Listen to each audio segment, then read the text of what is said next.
I don't know if there was ever a moment, if like a specific moment in time where it clicked that being a chassid wasn't for me. It was really a process.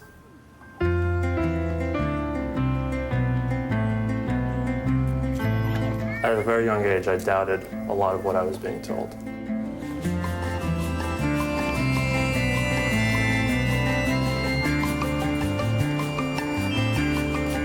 The doubts that I had about the existence of God and how the world functions, how the universe functions, those questions weren't being answered.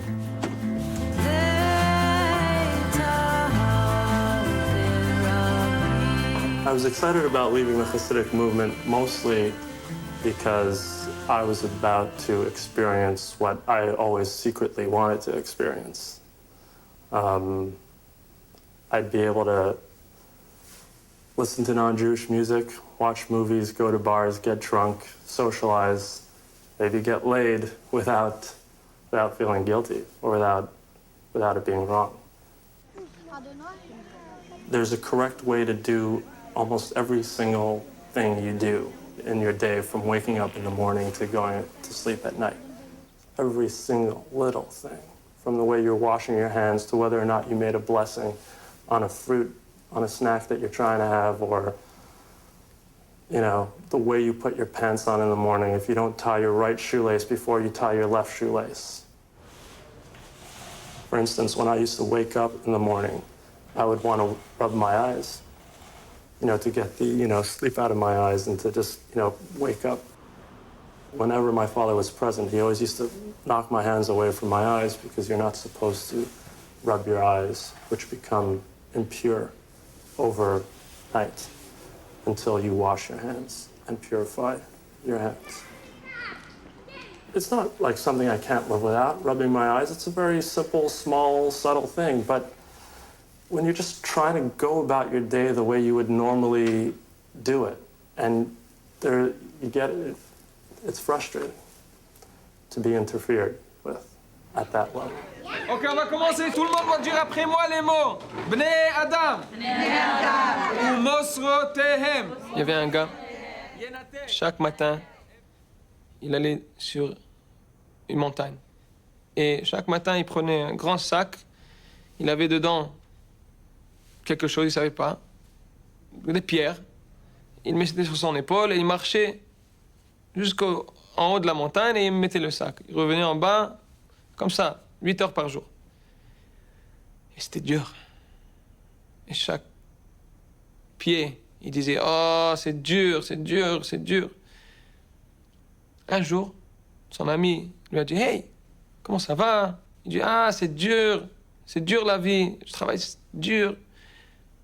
Il a dit, dis-moi, tu as déjà regardé dans le sac, qu'est-ce qu'il y a dedans? Il a dit, non, des pierres. Il a dit, non, c'est pas des pierres, c'est pas seulement des pierres. Ouvre le sac. Il a ouvert le sac, il voit des diamants. Des diamants, des gros diamants, des petits diamants, plein de diamants. Waouh!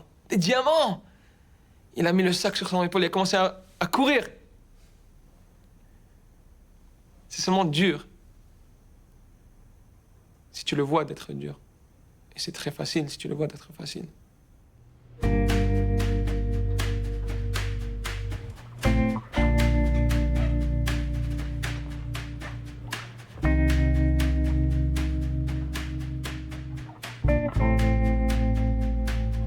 Well, for a very long time, my parents would reason that the biggest problem with me not being religious wasn't so much what I'm doing to myself, but for the sake of my siblings, I should try to modify my lifestyle. The rationale was that my younger brother, who looks up to me and emulates me, would no doubt become non-religious and follow in my footsteps, which was kind of what happened. I believe that there is something out there there is a higher power, something controlling or watching over everything, but I don't really believe in any God that has to do with religion. I think religion is evil, and it's rules made by man to control man.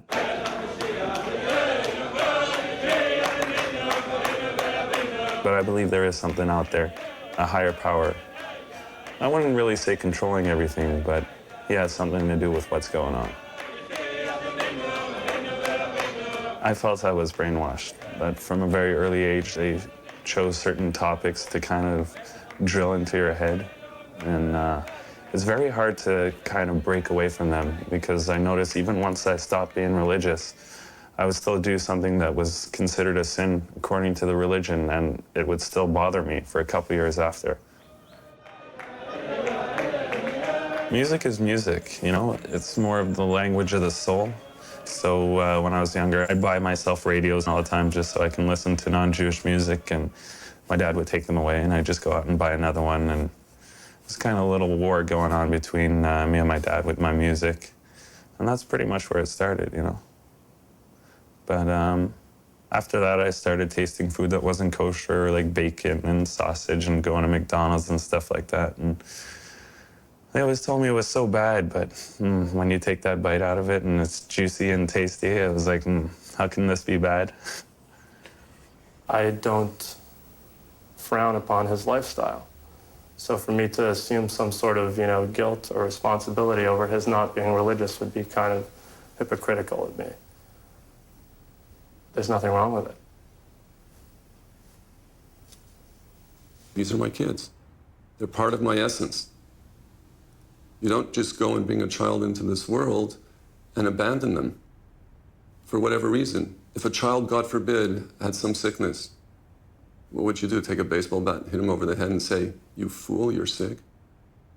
No. So if a child has a spiritual sickness or has a spiritual insensitivity which needs to be corrected, so what do? You sever them? You cut the umbilical cord, the spiritual umbilical cord? God forbid. No, you don't.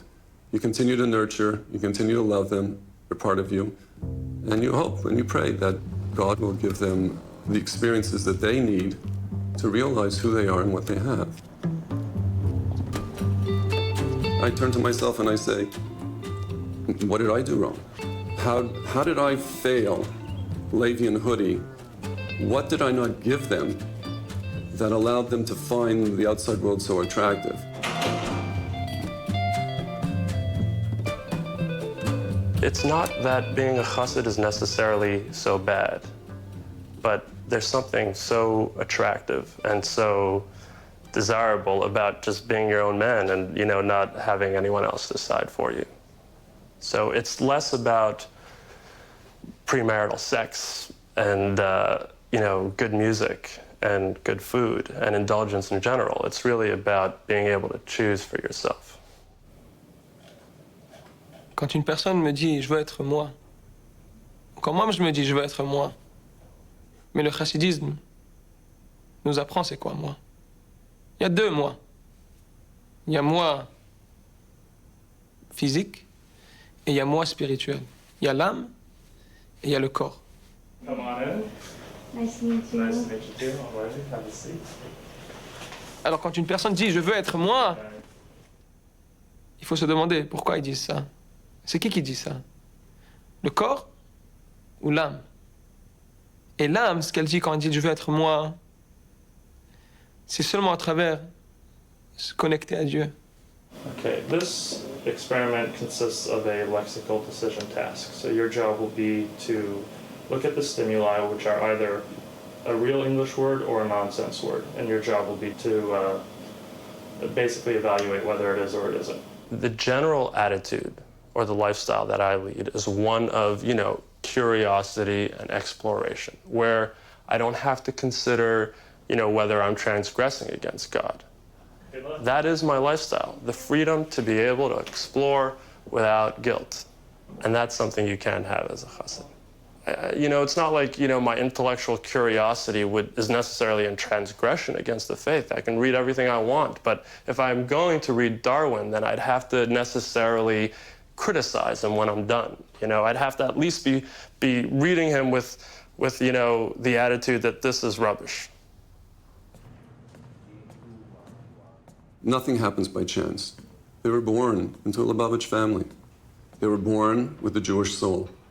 So these things are with them for the rest of their days. It's not something that they can take off like you take off a garment. This is their treasure, this is their inheritance. So externally, if they don't want to open up their treasure chest and they don't want to look at what they have, or they don't want to polish their gold and silver ornaments that they've been given as an inheritance, that's their choice right now.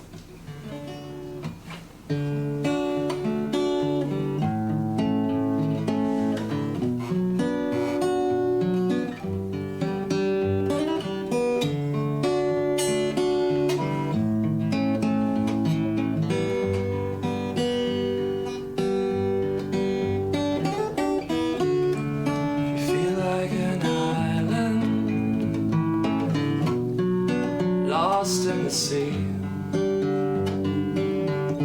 You were more than an island, you're a father to me.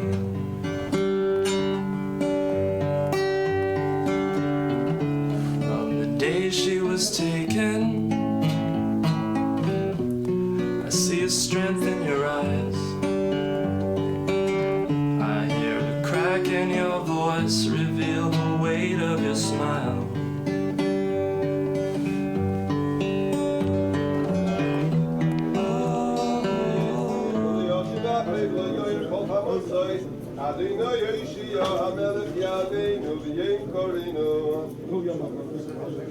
I think my coping process is one of how do I be a better father? How do I keep my home open to them?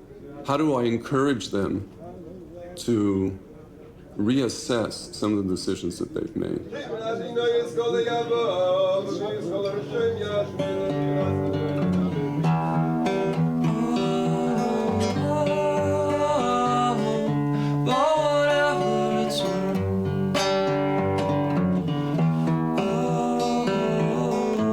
My leaving the faith has affected him a lot. I know it causes a lot of pain. His biggest dream is that I will become Hasidic again. I just hope there's a time when he can get over it and realize that it probably won't happen. And he can be happy.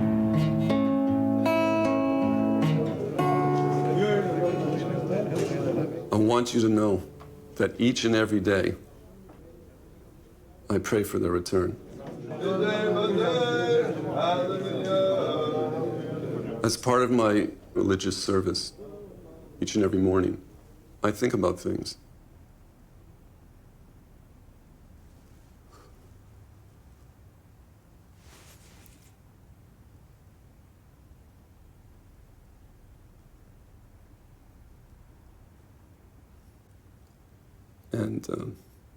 And on a daily basis, I think about the boys, and I pray for them to come back.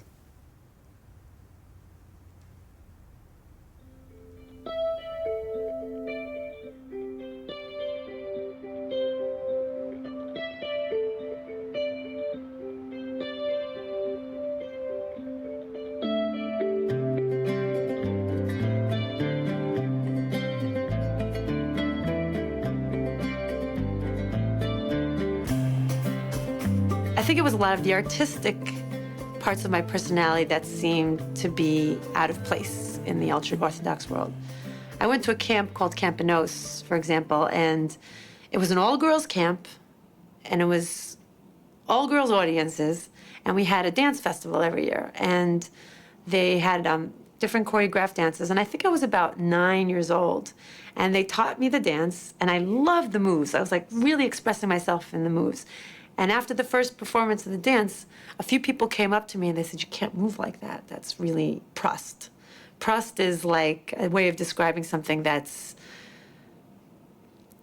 like erotic and dirty, just not part, you can't, it's Proust, so you can't dance like that. It's really Proust. And I felt so embarrassed. And it was an all-girls camp. I was 9 years old. I don't know what I could have done. The movements were not even with the hips. I was just expressive and I was just exuberant. And that alone was something that was a signal to something much, it's a signpost that I'm going to be doing something much worse, which I think maybe ended up being true.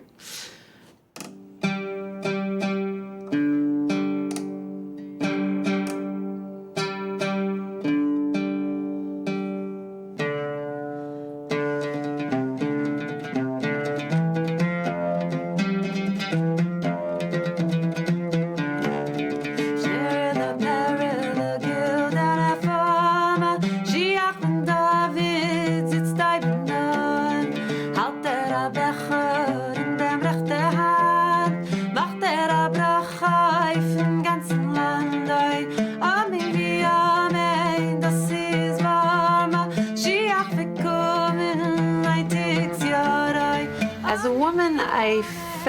mostly that there was a marginalization of the voice. I felt like it was really a world where the woman's voice wasn't really celebrated. I mean, it was meant to be hidden. We don't grow up preparing for a musical career. I mean, it's impossible. A woman's not allowed to sing in public. A woman's supposed to be preparing to get married and having children. You can develop skills in other areas that are safe, that are never going to challenge your relationship to orthodoxy.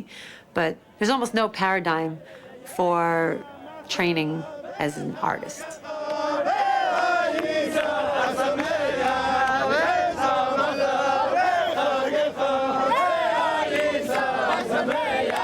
But what I take from that world is a joy of singing. Everyone loves to sing.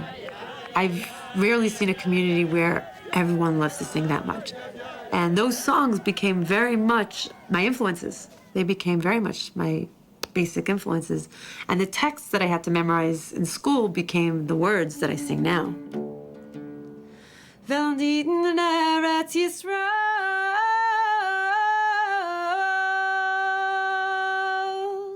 The music that I compose is still influenced by some of those things, but it's also influenced by the outside world that I got exposed to by traveling.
אני נולדתי במשפחה חרדית לגמרי, וזה דורות חרדים. ולמרות שאני בא מניו יורק, האנגלית שלי לא טוב. גם אם נולדתי שם והייתי חי שם 19 שנה, אני לא יודע מה זה לחיות בצד. קשה לעשות את הצעד הזה רק בגלל שאלות באמונה. זה חייב להיות מתוך זה שהגשת לא טוב שוב. ולא רק לא טוב, רק מאוד לא טוב, הגשת שם. זה שלב אחד לפני התאבדות, הייתי קורא לזה. אתה מרגיש כאילו שאתה אין לך מה להפסיד כבר, אתה רוצה כבר להתאבד, אז אתה אומר, לפני שאני הולך להתאבד, אולי יש משהו אחר בעולם. אולי בכל זאת אני נמצא איזשהו סוג של חיים שאפשר לענות מהם.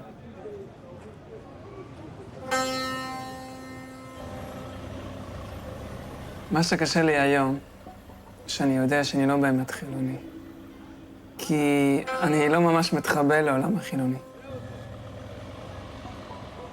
ואני מתעורר בבוקר, אני עדיין מרגיש את עצמי כאילו אני בעולם חרדי. אני כל בוקר מחדש צריך להזכיר לעצמי שיצאתי כבר מהעולם הזה.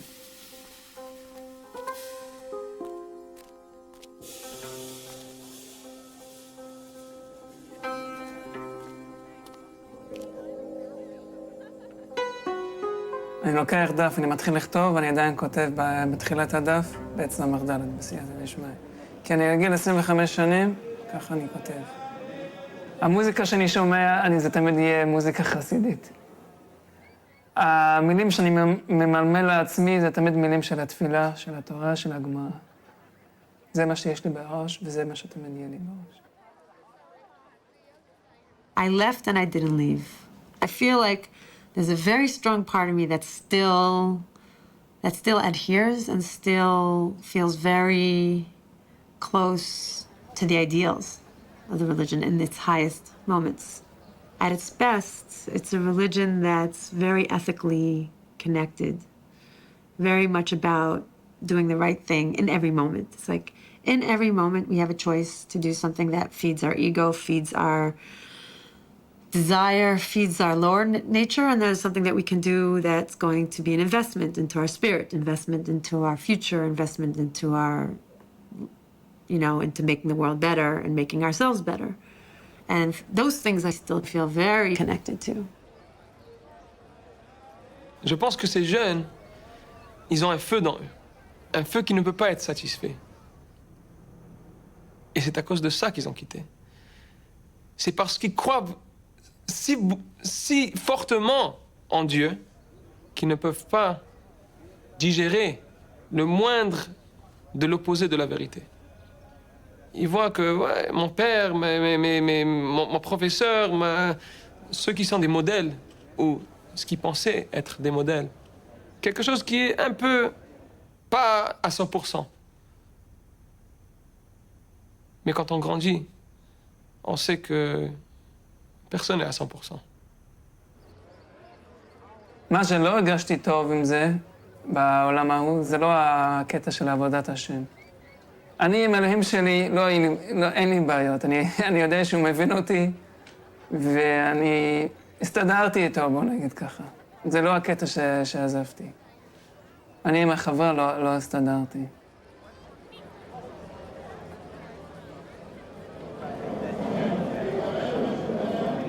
הם קובעים בשבילך מתי אתה צריך לקום, מה אתה עושה כשאתה קם, מה אתה עושה כשאתה אוכל, איך עליך להתפרנס, ואיך עליך לעשות שידוך, איזה אישה אתה צריך לקחת. זה לא קשור למישהו שאתה אוהב, זה ההורים שלך קרובים פחות או יותר, ואתה צריך להפעיל את מכונת הילדים, אחרי שנה, כל שנה להוליד עוד ילד, ואתה מרגיש כאילו אתה נכנס לרכבת, ויש מישהו שנוהג, התפקיד שלך זה לשבת ככה ולעשות ככה כל היום, כן, אני מסכים, ולנסוע ככה עד לגן עדן.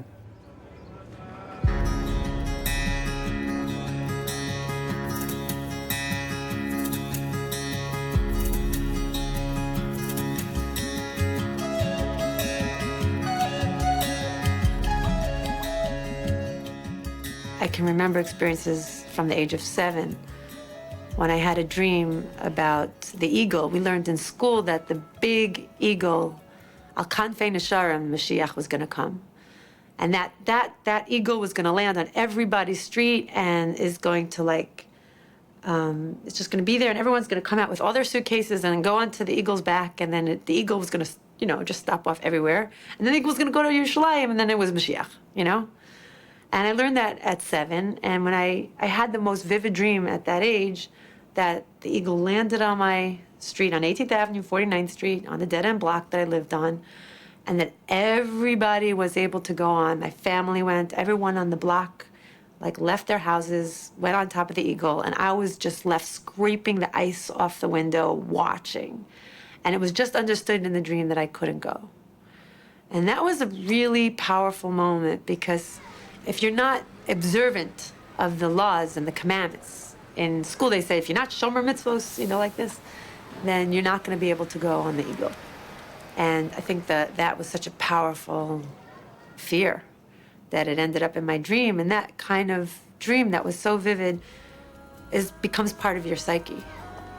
That there's something about you that's not like everybody else, that won't be worthy of going on to this big messianic eagle.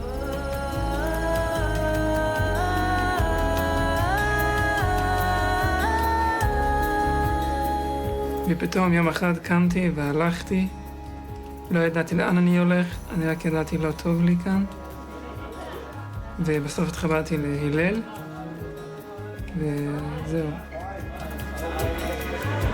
ברוך אתה ה' אלוהינו מלך העולם בורא פרי הגפן. מה שהרגשתי עזרה מהלל בעיקר, זה שדרך הארגון הזה אתה מכיר עוד אנשים שעשו אותו צעד שאתה עשית. ופה אתה לא ממש מרגיש בודד, כי אתה יכול לדבר איתם על מה שעברתם ומה שעוברים עכשיו. החדר הזה, יש פה בגדים, כלים, שמיכות, מעילים, צעצועים, תיקים, נעליים. מי שיוצא בשאלה, בדרך כלל אין לו בגדים, יש לו את הבגדים של הישיבה, ואם זאת בחורה, בגדים צנועים, חציות, מדים של הבית ספר, זה מה שיש לו. והיינו פה לוקחים דבר שתיים עד שמסתדרים ואפשר לי להתחיל לקנות. אני יכולה לתת לכם דוגמה, אני יכולה לתת עליך דוגמה? הנה, אני וחבר שלי לקחנו אותו לאילת, אותו, קוראים לו, והוא יצא ממש, היה יוצא חדש, והוא בא איתנו, הוא לבש בגדים רגיל, אבל נעליים, מה זה נעליים? של חרדים, חבל על הזמן. וככה הוא הולך לים, ולא היה לו נעליים, באמת. וזה באמת עוזר, יש פה נעליים למי ש... ולא היה לו כסף או משהו לקנות בהתחלה, אני מאמינה, נכון? חזרתי בשאלה בגיל 15, אחרי שאחותי הגדולה חזרה בשאלה. ואז גם אני רציתי, כמוה, ראיתי איך היא חיה, איך כיף לה, איך היא נהנית ועובדת ומסתדרת והכל, אז ממש רציתי להיות כמוה.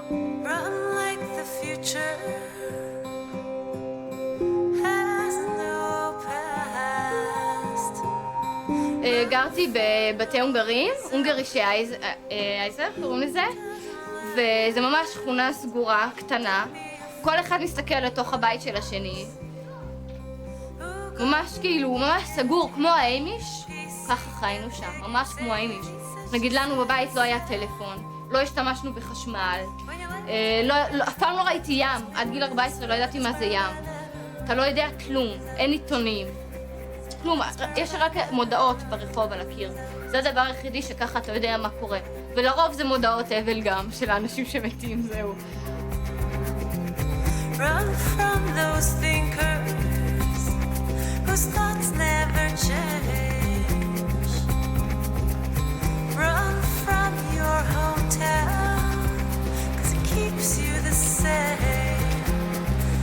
Don't be a fool like those who hold on to their shame.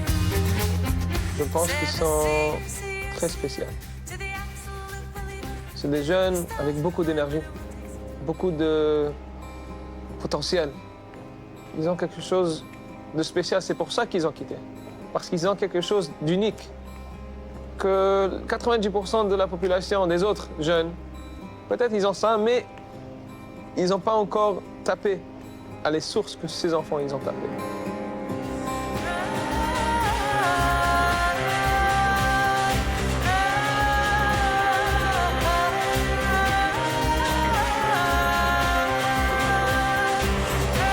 כשגרנו במאה שערים, אחותי חזרה בשאלה כשגרנו שם עדיין, ויום אחד ראו אותה ברחוב עם מכנסיים, וכל השכנים החליטו אסור לנו לגור יותר במאה שערים, אנחנו גויים, אנחנו לא יהודים יותר, זהו, אחותי עם מכנסיים, אין יהודים יותר.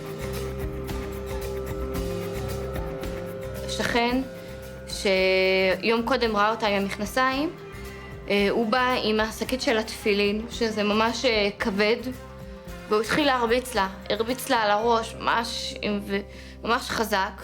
והיה לנו, יש ישיבה בשכונה, ישיבה של תלמידים, ותלמידים שם עזרו לו להרביץ לה, הם הביאו לו מקל עץ עם מסמרים על זה שהוא ירביץ לה יותר חזק. והוא ממש הרביץ לה מכות חזקות, והייתה יום שלם מאושפזת עם דימומים בראש, וממש הייתה על הפנים. יום אחד אני חוזרת הביתה, ואני רואה כל השכונה, הכל שחור, ממש שחור, שחור, שחור, שחור, מלא אנשים, ואני נכנסתי לשכונה, הייתי ילדה קטנה ככה, פיצית, והתחילו לזרוק עליי פחיות שתייה ואבנים.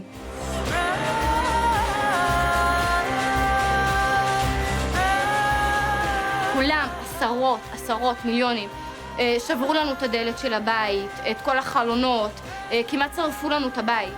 ואמרו לנו, יש לכם 7 ימים, יש לכם לעזוב את מאה שערים. וממש אמא שלי רצה, ומצאנו דירה וישר עברנו משם.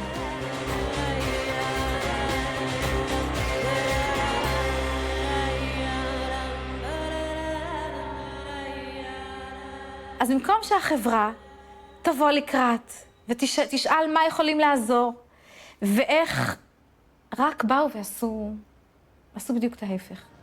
אם אני זוכרת, מה שצעקו עלינו זה כמו, צועקים שפריצקה, לא בדיוק איך אומרים את המילה הזאת, אבל משהו כזה, אבל תבין שזה 400 איש שצועקים את זה.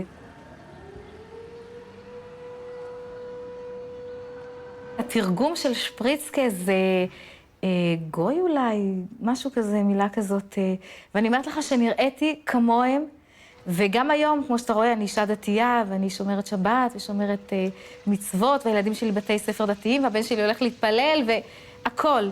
אי אפשר להגיד עלינו שאנחנו גויים או משהו כזה.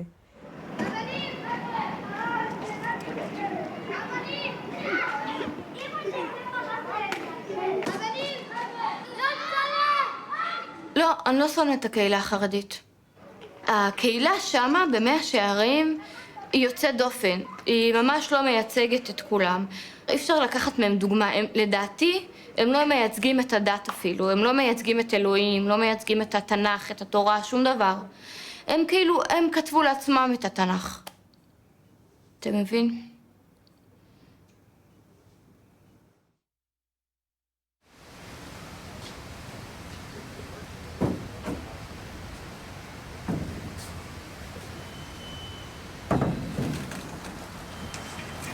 This one says 4. How's school going? What's happening? You know, same old. How's the new place? Good. Yeah? Yeah. You know, I haven't been there yet. I know. So when... Just got to check with my roommates, of course, first. Maybe we should wait till the Canadians are playing. Yes, it's going to be good times. What's up, buddy? We guys, we ready to go? Ready to do It this? looks like it's almost finished. Hoodie. There's the walls. There's the schach. There's the ceiling. We got what to do. Okay. We got our work cut out for us. I love being Jewish. I'm proud of being Jewish. My biggest heroes are all Jewish. Bob Dylan, Leonard Cohen, Sandy Koufax, Einstein. There's nothing about a non-Jew that I find objectionable in a lifetime partner. But I ultimately do have this obligation to my family. And I don't know if I can do it. What marrying a non-Jew would actually mean to my family is that I am officially severing the tie between myself and God by cutting off the chain and the lineage. If I reproduce with a non-Jew, my child won't be Jewish, and therefore, that's it. The family ends. There's nothing more tragic to my family than that. One at a time. I've lost a girlfriend over this, right? I did have a relationship with someone who I loved and perhaps still love dearly, that I ended because there was no way to reconcile this relationship and the relationship with my family. And she was a non-Jewish girl. I guess I should specify that. That's where the struggle was. And so when it came down to the wire, when it came down to choose, I felt like that would be a betrayal. Even though these are not values that I endorse personally. You know, I think a lot of other people would say, fuck off. You know, this is someone I love. How could you demand this of me?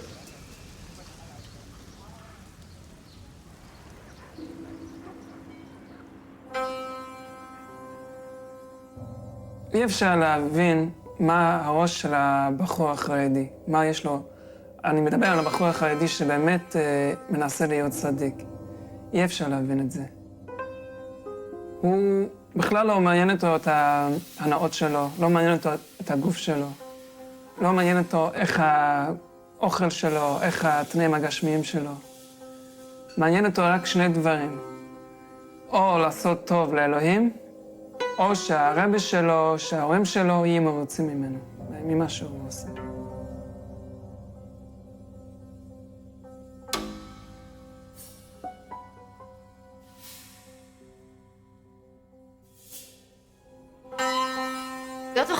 בעולם חרדי זה מאוד קשה. ההורים לא מספרים לה על שום דבר, על מה זה זוגיות. נגיד אני, לא ידעתי מה זה מחזור.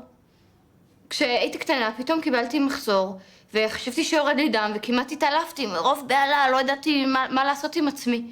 הבנות לא יודעות מה זה מחזור. I wanted more than anything to have a boyfriend. I thought, wow, that would be so amazing.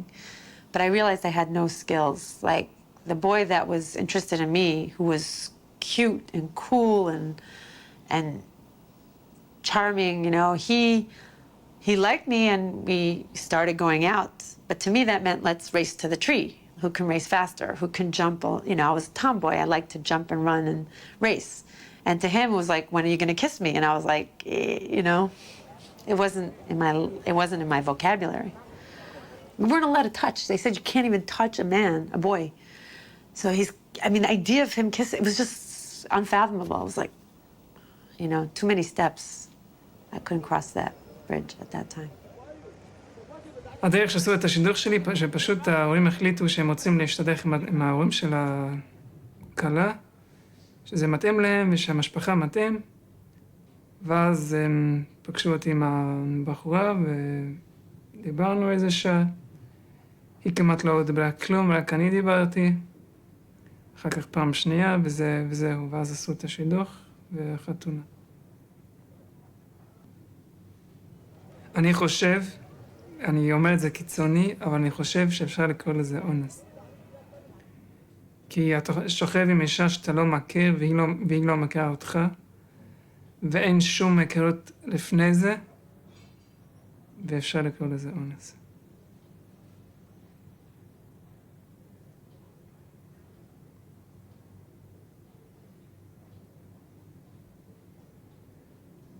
וזה אונס גם מצד הגבר וגם מצד האישה.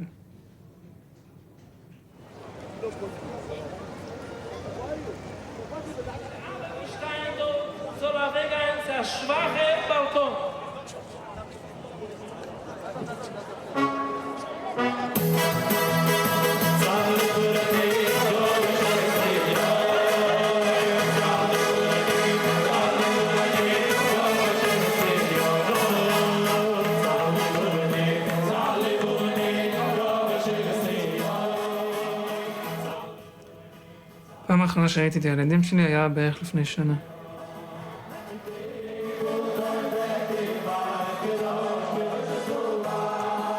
אני מדבר עם הילדים שלי, אבל אני לא נפגש איתם. גם אני לא רוצה לפגוש אותם. אני לא חושב שזה יעשה להם טוב. פעם הבן שלי שאל אותי, איפה אתה ישן? אז אמרתי לו, במיטה שלי. אז הוא שאל אותי, איפה המיטה שלך? אמרתי לו, בבית שלי. אז הוא אומר לי, כאן זה הבית שלך. הבנת מה שאמרתי?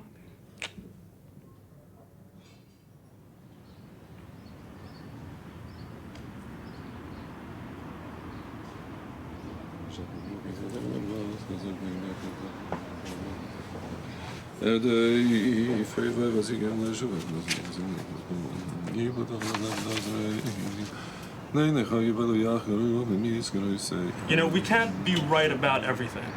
And when you're sort of born into this environment, there's a very, very small chance that you're actually right about your worldview, right? That the worldview you've inherited is exactly the way it is. First of all, I don't even understand where we're going there, because, I mean, there's a basic thing that I think what we would like to... I'm just going to rearrange Can I just finish? Well, let me tell you where I'm going, because it's very important that I finish this point, and this is the point. The point is that you can't just go through life moving from an inherited truth and whatever difficulties you encounter along the way that threaten your worldview, go out of your way and create these, like, convoluted, you know, counter examples to defend your position. You have to be able to welcome the possibility that you may be wrong and at least be willing to explore other areas. Levi, can you just hold this for a second? Okay, that's an inherited truth. I just passed you that napkin. Right. You have now inherited the knowledge that that's true. Well, the Jewish people, from the time of the giving of the Torah on Mount Sinai, how can you inherited truth. And they inherited and they passed it down. Okay, all right? The same way that I passed you that napkin. Yeah, I understand the logical part about is it true, is it not true. I'm not going there. I just want to know one thing. I want to know one thing. Yes. All right, first of all, give me my napkin back. I want to know one thing. Have it back. I don't want your inherited dirty napkin. No. So all I want to know as a father is that if I'm passing that to you, all right, that you know that you have that in your bag of tricks, that at some point in your life, whenever you should so choose, all right, that you can investigate something in order to perhaps get more meaning in life than what you've tried to get, the meaning that's come in your life up to now. I investigate it every day. I'm constantly evaluating. Can we say l'chaim now?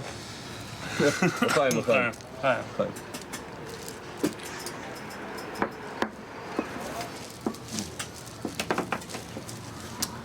You want my dirty napkin?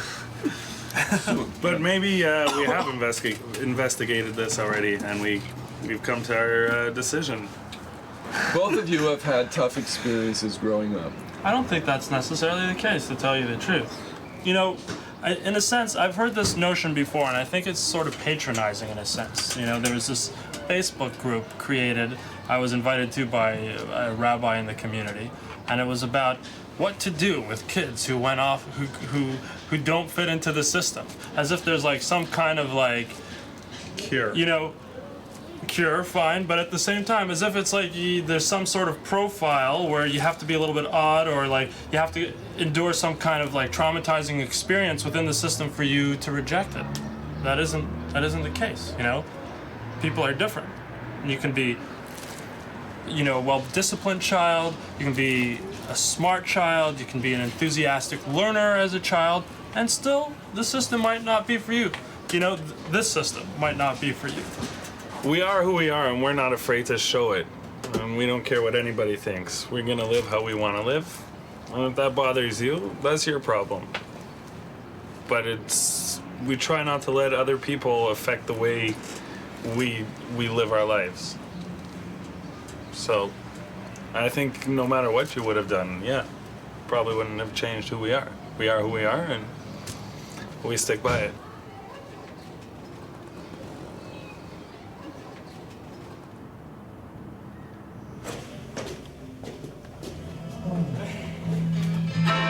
Okay, give me some 3 chords, A minor, something we can work with.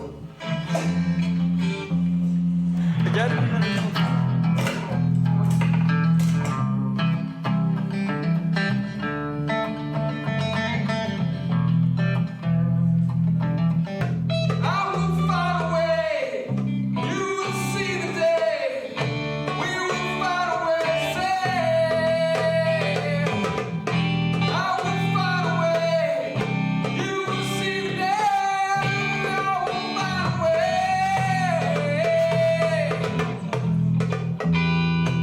Ce que j'essaie de faire pour les jeunes qui sont en train de quitter ou qui ont déjà quitté, je sais pas ce que je leur dis, j'essaie d'être leur ami. J'essaie de voir ce qu'ils ont dans la tête. J'essaie de connecter d'une façon amicale. Je suis ce que je suis. Je marche dans la rue et tout le monde sait ce que je suis. J'ai rien à cacher. Et ils savent ça. Alors, j'essaie d'être qui je suis.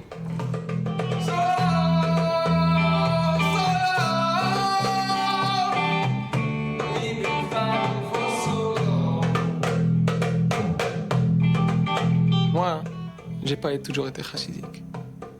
Moi, j'avais les filles, les films, les voitures, l'argent, sortir toutes les nuits, tout. Et ça, je me suis dit, j'ai ras-le-bol. J'en ai marre. C'est vide. Je veux quelque chose de plus. Lady, can I just bring it down to simple things? You find yourself in Kruger Park, right? And you walk out of your Jeep, which basically protects you from the wild animals, and 100 yards down there, you see a lion.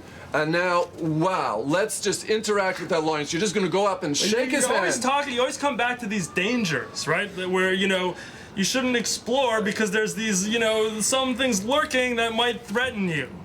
I'm your father, I worry about you.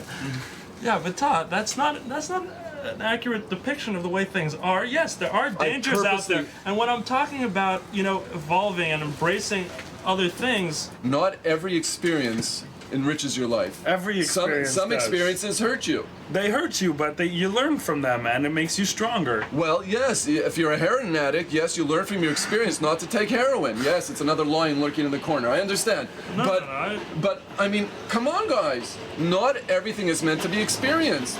Use your heads. You're both intelligent boys. Okay, listen, I'm not going to do a heroin. Yeah. Let me ask you this. Where's the danger in the lifestyles we've chosen? You really want to know? Yes. What's going to happen? And I'll tell you I anticipate that you're going to say... I'll tell you what's going to happen. Something you're not going to like. 120 years, right? You've lived 120 years. It's time for you to go and make your account, right? So that's it. You know, that's the time you're allotted. And when you do a review, right, you look at everything and every detail that you've done. And you look back and you say now you're wise. You're 120 years. You have no more time left, but you're wise. Isn't that great? You finally arrived, right? And you've got no more time to use it, right? And you're going to say, you know what? Oh, at that age, you know what? That was real dumb. That was stupid. I shouldn't have done that. Oh, you know what? When I was a little bit older, that was cool. Or even maybe with something look, it's not everything that's out there is meant to be tasted. And not everything out there is meant to be experienced. Okay. You have to, the earlier that you can find and focus yourself on something that's meaningful and truthful to you, it doesn't have to be a whole global experience over here, right? The sooner you'll be a happy, directed individual who's focused and getting into I assure you, I will not eat poisonous mushrooms and I will not try to tickle a lion.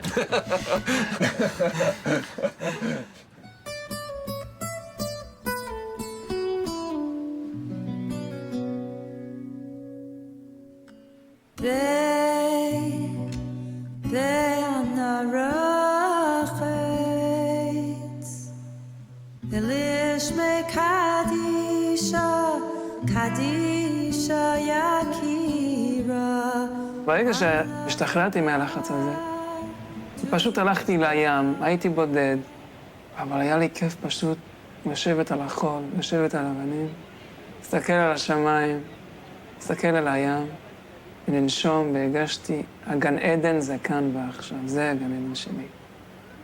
אני חי, אני נושם, זה היה בקיץ, מזג אוויר מקסים, ואמרתי לעצמי, אני לא צריך לעשות שום דבר שיהיה לי כיף בחיים. לחיות זה כיף.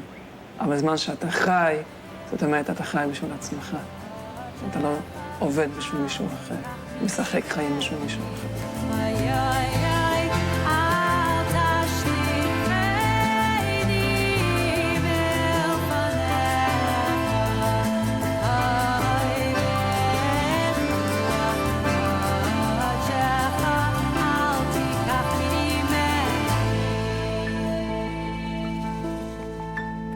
אני לא מרגישה כאב שעזבתי את העולם החרדי, כי אני חיה, באמת, כיף לי, איך שאני רוצה, איך שאני חושבת שנכון. זה טוב לי איך שאני.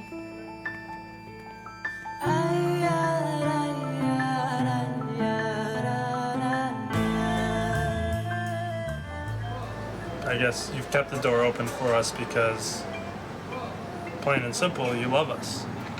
And that sort of transcends all, you know, the nitty-gritty of you know, the fisticuffs that we've come to. You know, I remember my late Uncle Izzy used to take me to all the Canadians hockey games. I remember as a kid going to the Stanley Cup playoffs. It was like the greatest thrill. One day, we were going, and it was cold, it was winter. We were going in the car, I guess we were going to park underground, I don't remember. And I said to him, I don't want to take my coat. He said, take your coat. You can always leave it in the car. But always know that you have the back door open. You can always get it if you need it. You know? You're right, I'm right, you're wrong, I'm wrong. We're just people, right? There are things that are above us and beyond us. That's all I want you to appreciate. And I tell you, Tom? Yeah. I'm going to playoff hockey. It's April, it's May. I will not need the coat. But it's in the back seat. As long as it's in the back seat. That's what counts. Okay. As long as I won't use it. It's a silly thing to have a house without a door in the back. You've got to have a door in the front and a door. You gotta have a back door. You got to have a back door. But what's a house without a back door? no kind of house. It's a mall. But it's okay if you put like a bookshelf in front of the back door. We are coming to this point now where I think Levi wants to bless us with a l'chaim. God bless you all. L'chaim. L'chaim.